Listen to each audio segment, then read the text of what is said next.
우리가 1년 52주를 생각해 볼 때 주님의 모습을 닮아가기 가장 적절한 때가 언제일까?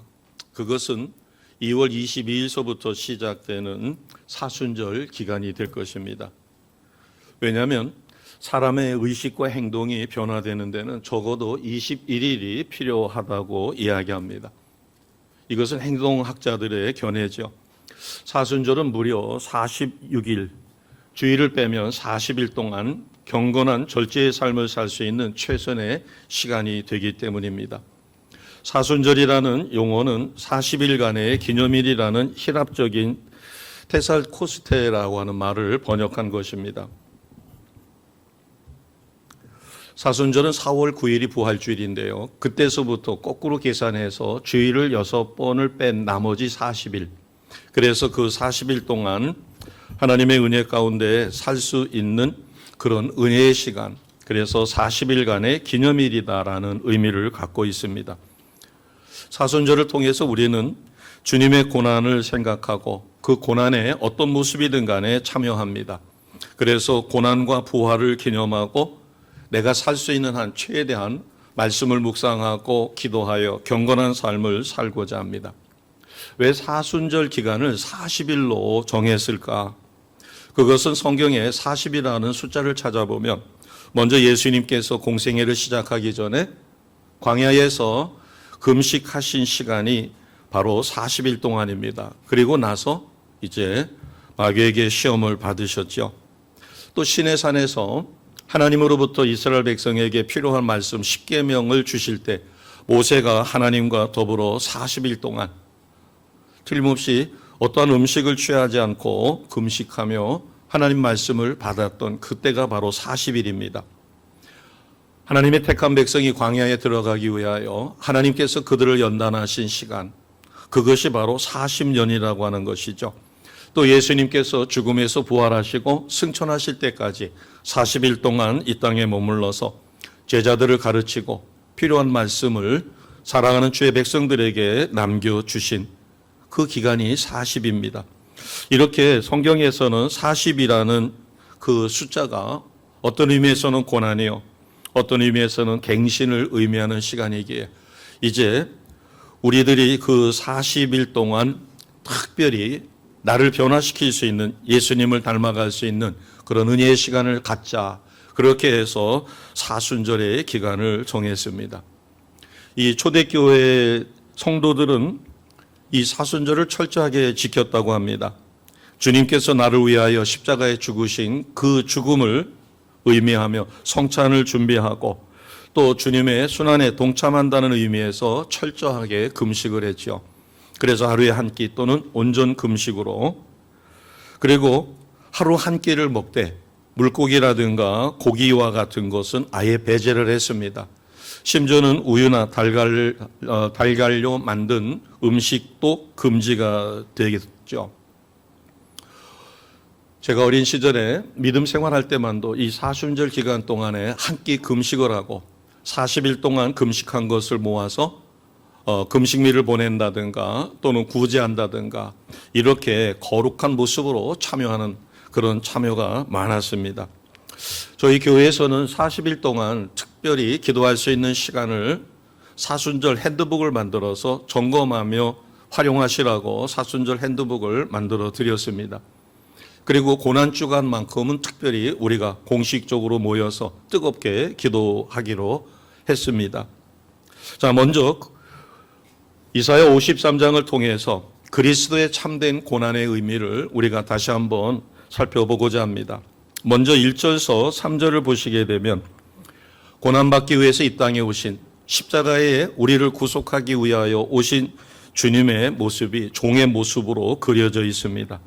4절에서 6절까지의 말씀을 보면 우리의 죄악으로 인하여 고난받으신 그 이유가, 7절에서 9절을 보시면 주님께서 어떤 모습으로 고난을 받으셨는가, 그리고 10절에서 12절은 고난받으신 그 목적이 기록되어 있습니다.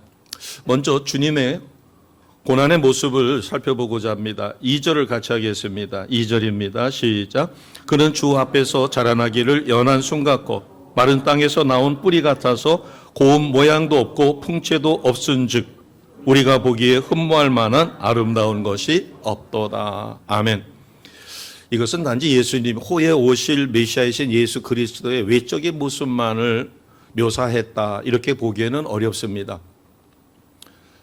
우리는 영화라든가 아니면 어떤 초상화라든가 또는 성화를 통해서 주님의 모습을 봅니다. 그러나 이것은 주님의 외적인 모습이 초라했다 이런 개념보다도 우리가 영적으로 받아들이면 좋을 것 같습니다.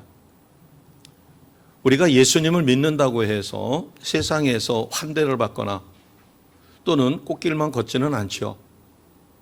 물론 초대교회가 엄청난 핍박과 환난으로 그래서 예수 믿는 그 자체는 고난이요. 예수 믿는 그 자체는 죽음을 붙들려가면 매맞고 때로는 처형당하고 그러나 AD 313년에 로마의 정식 종교로 기독교가 공인되었을 때 처음에는 놀랍게 팽창하는 은혜를 누렸지만 얼마 가지 않아 기독교는 그때서부터 역사학자들이 바라보기에 기독교가 부패하고 타락하기 시작했다.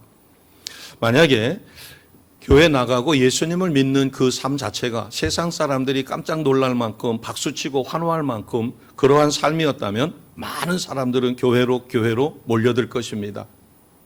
어떻게 보면 이것은 굉장히 좋은 일이겠죠. 그러나 출세를 위하여 예수를 믿는 것이 출세를 위하여 그리고 예수 믿는 그 자체가 출세의 가도를 달리는 것이라고 오해되어진다면 순수한 복음의 목적은 사라지게 되죠. 그래서 주님의 외형적인 모습이 초라했다. 바꿔 이야기하면 흠모할 만한 아름다운 것이 없었다. 그러나 주님의 모습은 그렇게 예언되어 있을지라도 주님이 행하신 그것은 너무나 대단한 것이죠. 그래서 세상 사람들은 주님을 환대하지 않고 멸시하고 천대했다. 우리가 전하는 복음을 정말 반색을 하고 받아들이는 분을 우리가 복음을 전하다 보면 몇 분이나 만날까? 그것을 우리에게 가르쳐 주시는 모습이라고 봅니다. 4절에서 6절을 보겠습니다. 주님께서 고난을 겪으신 모습이 담겨져 있습니다. 4절에 보면 그는 실로 우리의 질고를 지고 우리의 슬픔을 당하셨다. 그런데 우리는 그렇게 생각은 안 합니다. 그러나 당시의 히브리 사람들은 전통적인 사고방식이 어떤 고난을 겪으면 그것은 죄 때문이라고 생각을 했어요. 그렇기 때문에 예수님께서 십자가의 고난, 그것은 그의 죄 때문이다. 이렇게 생각하는 전통적인 사고방식을 가졌던 모습입니다. 그래서 4절에 보면 우리는 생각하기를 그는 징벌을 받아 하나님께 맞으며 고난을 당한다라고 했다. 그러나 반전이 있습니다. 5절에 보면 주님은 자신의 죄로 인하여 고난을 겪으신 것이 아니다는 거죠. 5절 같이 선포하겠습니다. 시작. 그가 찔림은 우리의 허물 때문이요 그가 상함은 우리의 죄악 때문이라. 그가 징계를 받음으로 우리는 평화를 누리고 그가 채찍에 맞음으로 우리는 나음을 받았도다. 아멘. 허물이 있는 것은 주님이 아니라 나 자신인데 주님이 그것을 대신하셔서 그래서 찔림을 받고 그것은 우리의 허물 때문이며 주님이 십자가에서 상하신 것은 우리의 죄악 때문이다. 주님께서 징계를 받으시고 채찍에 맞으셨기 때문에 우리는 평강을 누리게 됐고 나음을 받았다라고 하는 것이죠. 지금 우리가 누리는 이 회복과 평화로움, 이것은 주님의 십자가 희생, 핏값이 있었기 때문이라는 것입니다. 6절을 보겠습니다. 6절을 보시면 우리는 다 양 같아서 그릇 행했다. 그래서 각기 제 길로 갔다. 그러나 여호와께서는 성부 하나님은 우리 모든 죄를 주님에게 담당시키셨다. 자, 4절에서 6절까지를 보게 되면 우리라고 하는 단어가 쉬어보면 9번 나옵니다. 그리고 메시아를 상징하는 그라는 단어는 7번 나와요. 그러면 여기에 주인공은 주님이신데 주님보다도 주님이 구원하시기 원하시는 하나님의 백성 우리라고 하는 것이 훨씬 더 많이 나오죠. 이것은 이사야 선지자가 대귀 방식을 이용해서 하나님이 우리를 얼마나 사랑하시는가, 그래서 4절에서 6절을 보게 되면 모든 초점이 메시아이신 예수 그리스도께 맞춰져 있기보다는 그분이 이 땅에 오시는 것이 우리를 이렇게 하고 우리를 이렇게 하기 위해서라고 하는 주님의 사랑을 담아놨습니다. 자, 7절을 통해서 우리는 주님께서 고난을 겪으실 때 어떤 자세와 어떤 상태로 겪으셨는가 바꿔 이야기하면 철저히 순종하는 자세요, 순수함으로. 자, 7절을 같이 하겠습니다. 시작. 그가 곤욕을 당하여 괴로울 때에도 그의 입을 열지 아니하였으며 마치 도수장으로 끌려가는 어린 양과 털 깎는 자 앞에서 잠잠한 양같이 그의 입을 열지 아니하였도다. 아멘. 저는 이 규절을 묵상하면서 입을 열지 않았다. 저는 양을 잡아본 적은 없습니다. 그런데 돼지 잡는 것은 동네에서 구경을 했어요. 돼지 잡는 것은 동네가 다 합니다. 왜냐하면 비명을 지르는데 얼마나 크게 지르는지 몰라요. 그래서 온 동네가 다 알죠. 지금은 못 잡게 돼 있죠. 3, 40년 전만 해도 잔치가 이루어지면 그 가정에서 누구를 시켜가지고 돼지를 동네에서 잡았습니다. 근데 이 양은 이야기를 전해드리면 목을 따도 하고서는 꿈틀거린 다음에 비명을 안 지른다고 합니다. 참 대단한 거죠. 오늘 7절 말씀에 주님께서 입을 다무셨다. 바꿔 이야기하면 이것은 침묵의 의미인데 주님이 십자가의 고난 얼마나 크셨을까. 물론 가상칠언이라고 해서 주님이 마지막 남기신 말씀도 있고 또 십자가에서 하신 말씀도 있습니다. 그러나 고난 때문에 그 고통 때문에 비명을 지르거나 이런 모습이 아니라, 그래서 이사야 선지자는 7절 말씀을 통해서 우리에게 무엇을 전하려고 했을까. 저는 이것을 묵상하면서 어떤 분은 저에게 찾아와서 어려움을 토로합니다. 저는 이렇고 후는 이렇고 그래서 기도해 주세요라고 긍정적으로 와서 어려움을 이야기하시는 분이 있고, 또 어떤 분은 와서 신태한산을 하죠. 그리고 막 화가 나서 원망과 불평을 할 수가 있습니다. 우리가 이렇게 생각해 봅니다. 내가 만나기를 좋아하는 사람은 만나서 부정적인 이야기를 하고 원망을 하고 혈기를 부리고 그렇게 해서 내가 그 사람을 만나면 내 마음이 어두워지고 심령이 컬컬해지는 그런 사람을 만나기를 좋아하는가? 만났을 때 어려움을 이야기합니다. 그러나 나중에는 그것을 성화시켜 기도 부탁을 하고 긍정적으로, 그러면서도 하나님의 은혜를 구하겠다라고 하는 긍정적인 그런 모습으로 대화를 나눌 때 과연 어떤 분을 더 가까이 하고 싶을까? 우리가 어떤 분을 만나면 진이 빠집니다. 빨리 끝났으면 좋겠다라고 할 정도로 원망과 불평과 신세한탄으로. 그러나 어떤 분을 만나면 새로운 에너지가 있어요. 그분을 통해서 새 힘을, 도전을 받습니다. 저런 어려움을 이렇게 극복하시는구나. 여기서 주님이 7절에 이사야 선지자가 우리에게 주는 것은 우리가 세상을 살다 보면 주님처럼 십자가의 고난을 겪을 때도 있어요. 그러나 이것을 그 침묵이 주는 것처럼 환난과 어려움을 극복할 때 원망과 불평과 그리고 저 사람 어떻게 저렇게 믿음 없는 소리를 하지, 이것이 아니라 그것을 극복하는 가운데서 그의 믿음을 보고 그 어려움을 저렇게 믿음으로 말씀을 부여잡고 기도하여 극복하는구나, 도전받을 수 있는 이런 모습이 7절을 통하여 우리에게 주시는 은혜가 아닌가 생각합니다. 많은 분들이 그리스도의 고난의 참된 의미를 깊이 묵상하고 참여하기보다 영광에는 쉽게 도달하고 싶어 해요. 주님이 주시는 복, 이것을 받기는 참으로 원합니다. 그런데 그것을 위하여 준비하는 준비 과정을 갖지를 않아요. 바꿔 이야기하면 딱딱한 땅에 아무리 좋은 씨가 떨어져도 흙이 딱딱하니까 새가 쪼아먹거나 아니면은 햇빛에 타서 죽게 될 것입니다. 그러나 옥토에 떨어지게 되면 30배, 60배, 100배의 결실을 맺죠. 그러기 위해서는 묵은 땅을 깊이 갈아서 기경해서 보드라운 땅으로 옥토로 바꿔놓고 그런 다음에 씨앗이 심겨지면 열매를 맺어야 할 것입니다. 영광은 고난의 삶을 겪었을 때 참된 영광이 나타납니다. 주님이 십자가에서 죽지 않으셨다면 부활의 영광을 드러낼 수도 없었겠죠. 우리가 부활의 영광, 주님이 주시는 그 놀라운 능력과 은혜를 얻기 위해서는 내 자신이 죽어야 되죠. 그래서 주보에 보게 되면 목회 칼럼에 사순절과 내려놓음이라고 글을 담아놨습니다. 예수님을 닮아가기 위해서는 나의 옛사람을 벗어버리고 새사람을 입으셔야 합니다. 그래야만 내가 예수님을 닮아가는 삶, 열매 맺는 삶, 하나님 영광에 참여할 수가 있어요. 그러나 옛사람을 벗어버리지 않습니다. 옛사람은 그냥 벗어지는 게 아니라 오직 믿음인데 그 믿음도 하나님이 주시는 믿음으로 옛사람을 벗어버렸으면 다시 그 옛사람을 주워 입으면 안 되죠. 우리에게는 죄성이 있습니다. 주님께서 그것까지도 완전히 말살시켜 주셨지만 내가 말씀과 기도의 삶을 살지 못하면 기도가 약해지면 어느 순간에 슬그머니 파고들어와 본능적인 삶을 살아갈 수밖에 없게 돼요. 심령의 기쁨이 사라지고 어느새 컬컬한 심령이 되어질 수밖에 없습니다. 그래서 우리가 사순절이라고 하는 이 기간을 잘 활용해서 말씀을 묵상하고 어느 때보다도 경건의 삶을 살며 기도에 최선을 다할 때 주님 온전히 닮은 모습으로 우리가 변화되어질 것입니다. 그렇게 나의 심령이 기경된다면 하나님의 놀라운 은혜와 축복을 받아 누리게 될 것이에요. 이 이사야 53장에 담겨져 있는 메시아의 고난은 구약의 예언입니다.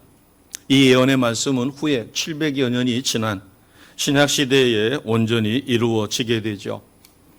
그러나 유대민족은 자신들의 선입감으로 인하여 오신 메시아를 온전히 영접하지 못했어요.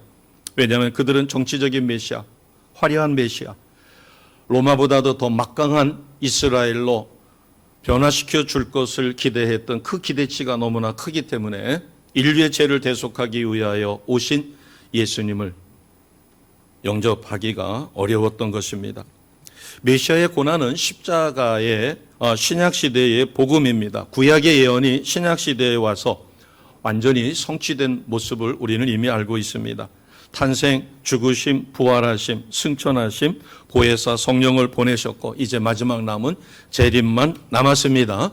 그래서 우리가 재림의 때를 준비할 때 가장 은혜롭게 준비할 수 있는 기간이 바로 저는 사순절이라고 생각합니다. 자, 고린도전서 15장 3절에서 6절 말씀을 준비했습니다. 이사야 선지자가 예언한 대로 예수 그리스도를 통해서 주님의 고난은 온전히 이루어졌습니다. 자, 같이 하겠습니다. 시작. 내가 받은 것을 먼저 너희에게 전하였노니 이는 성경대로 그리스도께서 그렇죠. 우리의 죄를 위하여 죽으셨습니다. 그 다음 4절입니다. 장사 지낸 바 되셨다가 성경대로 사흘 만에 다시 살아나셨습니다. 이사야 53장에 예언된 대로. 자, 그 다음에 마지막 6절입니다. 5절, 6절 같이 하겠습니다. 시작. 게바에게 보이시고 후에 12 제자에게와 그 후에 500여 형제에게 일시에 보이셨나니 그 중에 지금까지 대다수는 살아있고 어떤 사람은 잠들었으며. 아멘. 주님은 우리의 죄를 위하여 죽으시고 장사된 바 성경의 예언대로 사흘 만에 다시 살아나셨고 게바에게 보여주셨을 뿐만 아니라 500여 형제에게 일시에 보여주는, 그래서 오늘 우리가 예수님을 나의 구원자 주님으로 믿고 믿음의 삶을 살아지게 만들어 주셨습니다. 그래서 우리가 해야 할 것이 있습니다. 이 복음 전하는 것을 부끄러워해서는 안 됩니다. 시간을 얻지 못하던 또 면박을 당하던 기회를 얻어서 또 성령의 충만한 은혜 가운데 우리는 복음을 전하기에 최선을 다하셔야 합니다. 그리고 내가 체험한 놀라운 은혜를 자랑하셔야 돼요. 어떤 분은 어려움이 있었을 때 그 어려움을 토로합니다. 그래서 개인 프라이버시에 관한 것은 절제를 시키고 그렇게 해서 그 어려움을 극복했어요. 그런 다음에 어려움을 극복하는 과정에서 이것을 모두에게 오픈하기가 어려워가지고 기도의 용사들에게만 오픈을 하고 중보기도를 해서 그 어려운 문제를 극복했습니다. 그런데 참으로 가슴 아픈 일이 벌어지죠. 그렇게 해서 그 어마어마한 어려움을 극복했어요. 뭐 부부관계의 어려움이라든가 뭐 여러 가지가 있겠죠. 그런데 어느 순간 자신의 그러한 것을 덮기 위해서 교회를 떠납니다. 교회를 떠날 때 그 목적을 가지고 솔직하게 목사님 제가 이러이러해서 이러한 치부를 덮기 위해서 떠납니다. 솔직하게 이야기하고 가시는 분들은 거의 드물어요. 다른 이유를 대죠.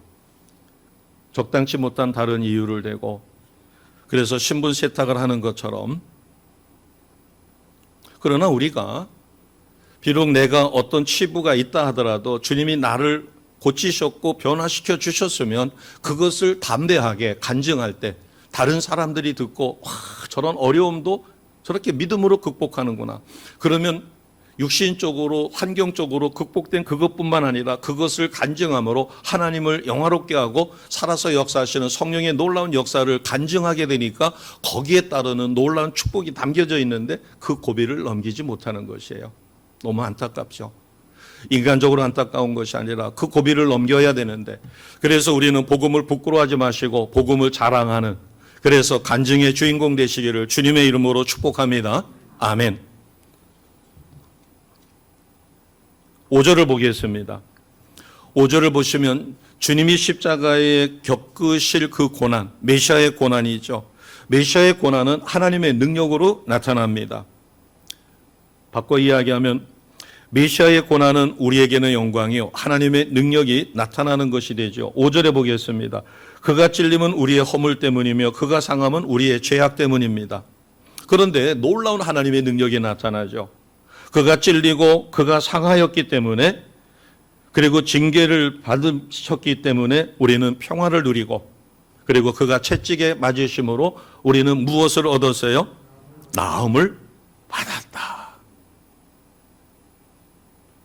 5절은 주님의 고난이 하나님의 은혜요 능력인 것을 우리에게 가르쳐 줍니다. 사도 바울은 이것을 고린도후서 12장 9절 말씀에 훨씬 우리가 가슴에 와닿도록 간증하고 있습니다. 자, 고린도후서 12장 9절 같이 하겠습니다. 시작. 나에게 이르시기를 내 은혜가 내게 족하도다. 이는 내 능력이 약한 데서 온전하여 짐이라 하신지라. 그러므로 도리어 크게 기뻐함으로 나의 여러 약한 것들에 대하여 자랑하나니 이는 그리스도의 능력이 내게 머물게 하려 함이라. 아멘. 9절 말씀에 보면 사도 바울에게는 지병이 있었습니다. 안질이 있었죠. 아주 심했어요. 그래서 시력이 약했다고 합니다. 또 말씀을 전하다가 넘어지기가 일쑤였던 모양입니다. 그래서 그것을 육체의 가시로 생각해서 하나님 앞에 그 부분을 놓고 3번을 간절히 기도했을 때 받은 응답이 9절이에요. 내 은혜가 너한테 넘친다. 그러면서 맨 마지막에 보면은 그리스도의 능력이 내게 머물게 하려 함이라. 저는 언제 금식을 할 때 10일 금식을 하는 도중에 중간에 초상이 발생했습니다.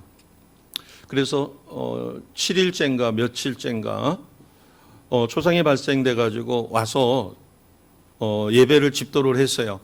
또 가까운 곳에 있었기 때문에 부교육자에게 맡기기가 어렵고, 그런데 끝나고 나서 보호식을 잘 했습니다.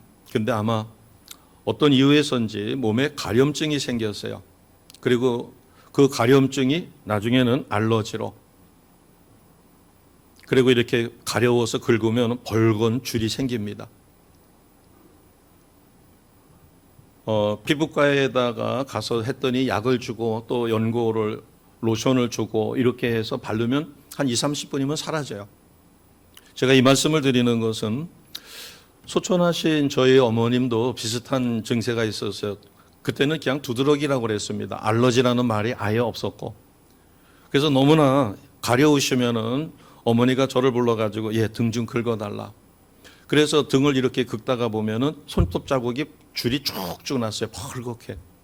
그래서 얼음으로다 이렇게 해주거나 아니면은 뭐 다른 그 전통적인 약품으로다가 재래식으로다가 이렇게 하고 이렇게 했는데, 제가 그것을 이렇게 알러지로 가지고 있다가 보니까 어떤 느낌이 드는가 하면 힘들면 약을 먹으면 괜찮습니다.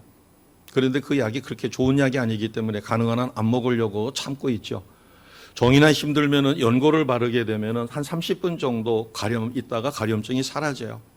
근데 30-40년 전에 저희 모친이 갖고 있었을 그때는 약도 없었고 거기에 대한 어떤 처방도 없었어요. 어떤 느낌이 있는가 하면 제가 가려울 때마다 가끔 문득 생각나요. 그때 어머니는 얼마나 힘드셨을까, 얼마나 가려웠을까. 제가 그런 어려움과 그런 상황을 겪어보니까 부모님이 더 생각나고 생각나다 보니까 그 어려웠던 환경에서도 저에게 신앙의 본을 보여주시는 그런 아름다운 모습, 천국에 계실 테니까 그래서 어떨 때는 참 보고 싶고 또 제가 다 하지 못해 드렸던 것도 대화를 하듯이 죄송하다고, 제가 천국에 가면 그때 더 잘 섬겨 드리겠다고, 또 그런 의미에서 지금 장모님이 살아계십니다. 92살이시죠. 그래서 만나면은 어머니에게 다 하지 못했던 것처럼 따뜻하게 손도 좀 잡아드리고 다 하지 못했던 것을 저 잘 해드리려고 합니다. 그런데 목회를 하다 보니까 자주 찾아뵙기는 어려워요. 그래서 특별한 때가 아니면은 제가 차를 가지고 가서 식구들과 함께 시간을 가지려고 합니다. 내가 어떤 어려움이 있었을 때 그 어려움을 통해서 우리는 주님의 고난을 생각해 봅니다. 나는 이 작은 상처를 가지고 이렇게 아픈데 주님은 십자가에서 그 엄청난 고난, 창에 찔리시고 십자가에 못 박히시고 그 통증이 얼마나 대단할까. 우리는 조금만 부딪혀도 그 통증이 어마어마한데 그것을 깊이 생각해 보면 그럴수록 우리는 주님의 고난이 얼마나 큰 것인가. 그래서 사도 바울이 자신의 그 연약함을 하나님께서 응답하시며 내 은혜가 너에게 족하다. 그러면서 바울은 이야기합니다. 내 능력이 약한 데서 온전하여진다. 나의 약한 것을 자랑하겠다. 자랑하겠다고 하는 것을 그것을 자랑하겠다라기보다 약한 부분이 있기 때문에 주님을 의지하게 되고 그래서 그리스도의 능력이 그것을 통하여 나에게 오랫동안 남아 있도록. 모든 사람들을 살펴보면 환난의 모습은 다릅니다. 어떤 분은 경제적으로 오고 어떤 분은 개인 건강으로 오고 어떤 부분은 가족 간의 갈등으로 올 수도 있어요. 그러나 분명한 것은 그리스도의 고난은 우리에게 죽음보다도 더 강한 주님의 사랑의 능력입니다. 모든 죄를 용서받는 죄사함의 능력이에요. 주님께서 나의 원죄, 자범죄를 위하여 십자가에 죽으셨기에 우리는 죄로부터 완벽하게 자유함을 얻었습니다. 이것이 하나님의 능력이죠.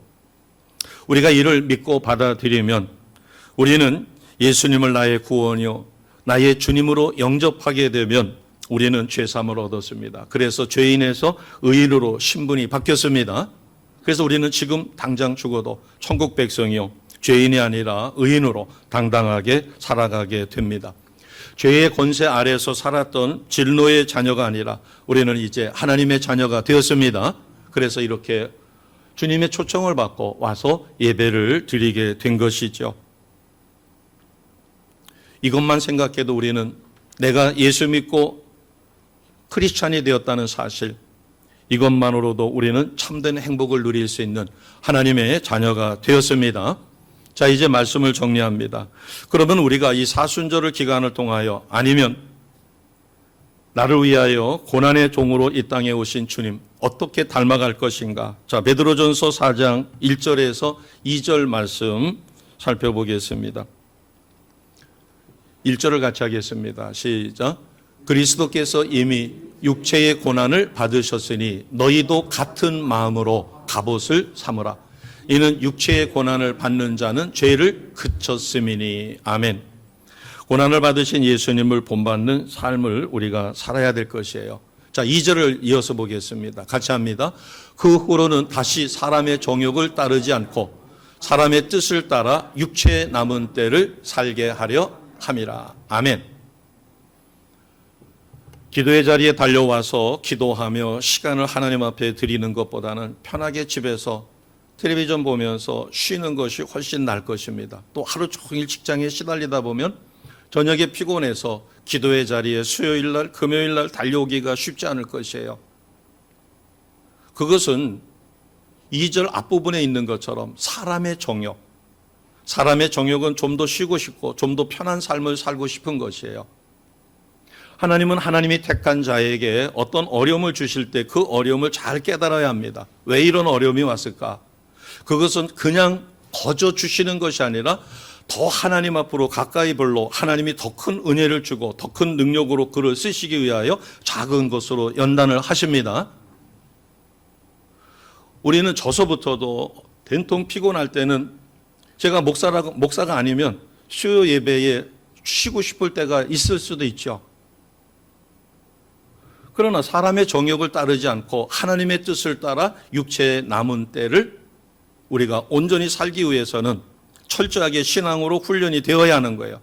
그래서 주일을 갈 건가 말 건가 예배를 놓고 갈등하는 것은 이것은 연약한 믿음입니다. 철저하게 훈련이 되면 자연스럽게 주일이 되면 최고의 옷을 입고 가장 좋은 것으로 갈아입고 예배의 자리를 오게 됩니다.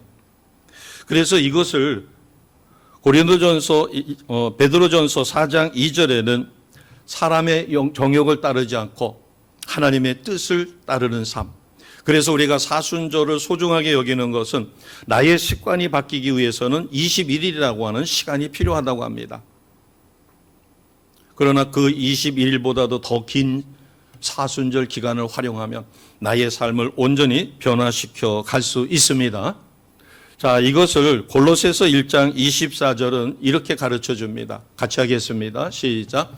나는 이제 너희를 위하여 받는 괴로움을 기뻐하고 그리스도의 남은 고난을 그의 몸된 교회를 위하여 내 육체에 채우노라. 아멘. 사도 바울은 복음을 전하다가 39번이나 9대를 맞고 그것도 여러 차례 죽을 고비를 수없이 넘깁니다. 주님의 고난을 생각할 때 그래서 자신이 받는 괴로움을 기뻐하고 그리스도의 남은 고난이 무엇일까요? 제자들에게 맡겨주셨습니다. 너희는 가서 복음을 전하라. 그들을 가르치고 그들이 복음으로 변화돼서 하나님 나라가 확장되는 일에 제자 삼아서 그들을 활용할 수 있도록 세우라고 가르쳐 주셨어요. 이것이 그리스도의 남은 고난입니다.